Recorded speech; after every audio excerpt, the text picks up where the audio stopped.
سلام پر تاسو وخت مو نیکمرغه هیله درشه وایست. تاسو به د معین صاحب دغه خبرې اورېدلې وي چې دوی پلاوي ټاکلي دي، هغه یو شمېر هیوادونو ته لیږي څو هلته معلومات وکړي چې دغه د درملو کمپنۍ معیاري دي که نه دی، همالته په همغو هیوادونو کې د دوی فعالیتونه څنګه دي، د دوی تولیدات څنګه دي، او دوی دغه کمپنۍ چې بیا نورو هیوادونو ته تولیدات لري هغه تولیدات یې څنګه دي. یعنې داسې څارډلې جوړې کړي دي چې هغه په هغو هیوادونو کې چې د بېلګې په توګه یاد کړي، لکه پاکستان، بنګلادیش، لکه ایران، لکه دغه هیوادونه چې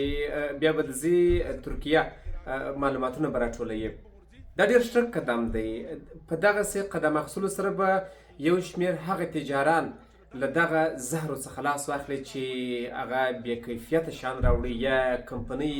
داسې شیان تولیدوي چې د هغوی کیفیت ناسم وي، یا داسې وي چې د یوې کمپنۍ په نوم یې دوی دلته بل لیبل پر ووایي، یا نور بلا مسایل په دې د درملو په کار کې، په دغه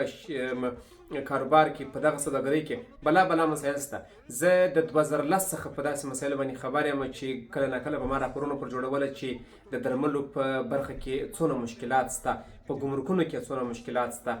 هغه معاینتونه چې د دغه لپاره کار کوي، هغه ادارې چې د دغه درملو لپاره جوړې دي په حکومتي لیول کې، هغوی څونه په دغه برخه کې ښکیلي دي یا فساد کړی دی.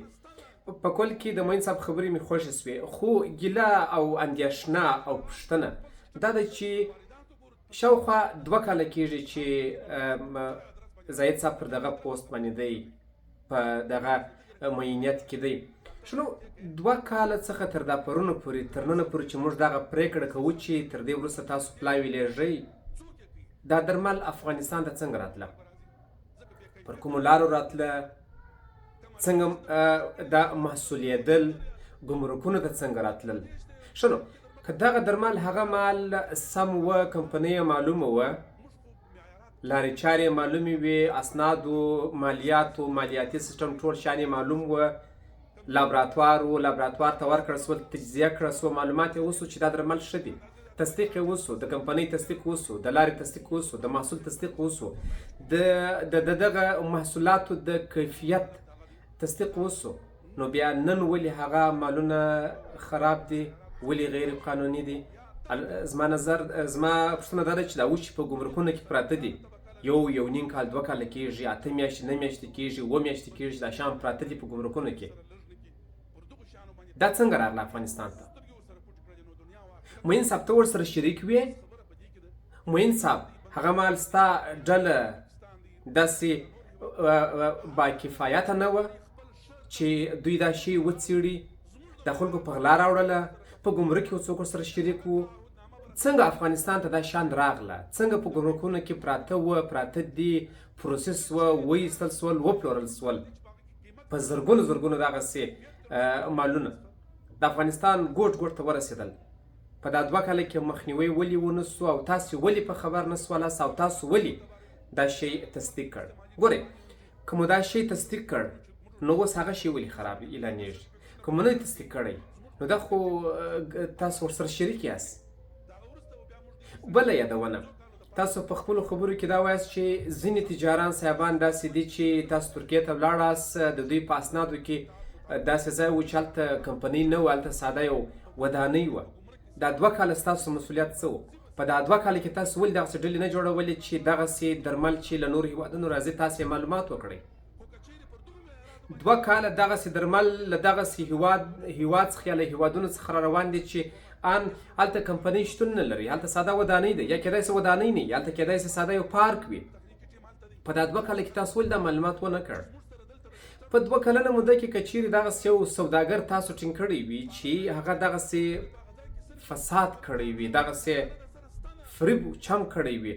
ولې مو څوک نه کړ رسوا، ولې مو رسنۍ ته نه کړ ښکاره چې دغه شرکت مو په دا خاطر بند کړی چې د دغې کمپنۍ په نامه یې شیان راوړل، هغه کمپنۍ شتون نه لري، نه په هند کې شته، نه په بنګلادیش کې شته، نه پاکستان کې شته،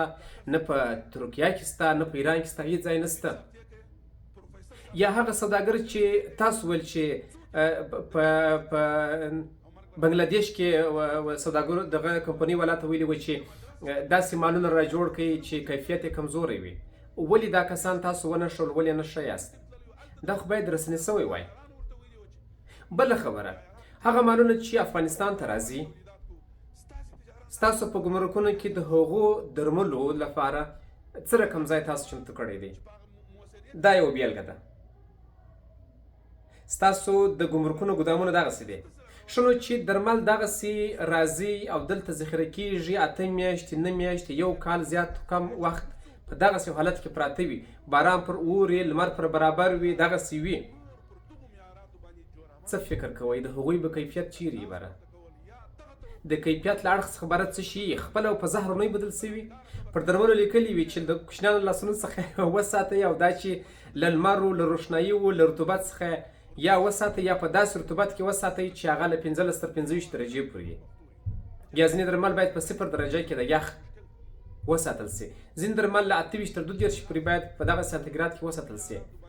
چې کله درمل ستاسو په ګمرکونو کې دغسې 8 میاشتې 9 میاشتې پراته وي په داسې حالت کې پراته وي نو دا واره درمل یې که به زهر وي له ټولو دوستانو څخه مې دا ده چې تر ښکنځلو تېر سي ښکنځل مه لیکئ دلیل وړاندې کوئ دا زما پوښتنې باید را جواب سي که د محاکمو قاضیان زما دا غږ اوري هغوی ته چې دغسې قضیې ورغلي دي چې دغسې سلګونو کسانو قضیې پرتې دي هغوی باید د دغسې د خوړو او درملو له مسؤلینو څخه وپوښتي چې شنو دا 2 کاله کې چې دا شیان راتلله پر کم لیول راتلله چې تصدیق یې نه و د کمپنۍ تصدیق نه و د محصول تصدیق نه و د لابراتوار تصدیق نه و له ګمرک څخه څنګه راووتله او که راووتله نو اوس خراب ولې دي که اوس په ګمرک کې پراته دي پر دا مرزونو پر دا پولو باندې راتېر څنګه سول تر دې ځراوت څنګه رسېدله تر ګمرکه څنګه رسېدلې دي خو ستاسو کمپنۍ ستاسو کوم مسؤلین چې پر پولو ناست دي هغوی یې تصدیقوي د کمپنۍ تصدیق د لارې د ترانسپورټ تصدیق د تولیداتو دغه ټولو محصولات د ټولو تصدیقونه هغوی څه غواړي چې تصدیق نه کله راځي تر ګمرک کله رسېږي په هر حال هیله مې دا ده چې دغه قدم چې تاسو اخیستی دی چې درمل داسې درمل تر دې وروسته افغانستان ته راوړئ چې هغه واقعي درمل یې زهر نه وي او هغه کسان چې په دغسې د زهرو په کاروبار کې شریک وي که ستاسو مسؤلین وي که سوداګر وي باید راټینګ کړل سي باید ولس ته وښول سي چې د زهرو په کاروبار کې دغه کسان شریک وي زیاته مننه پر الله مو سپارم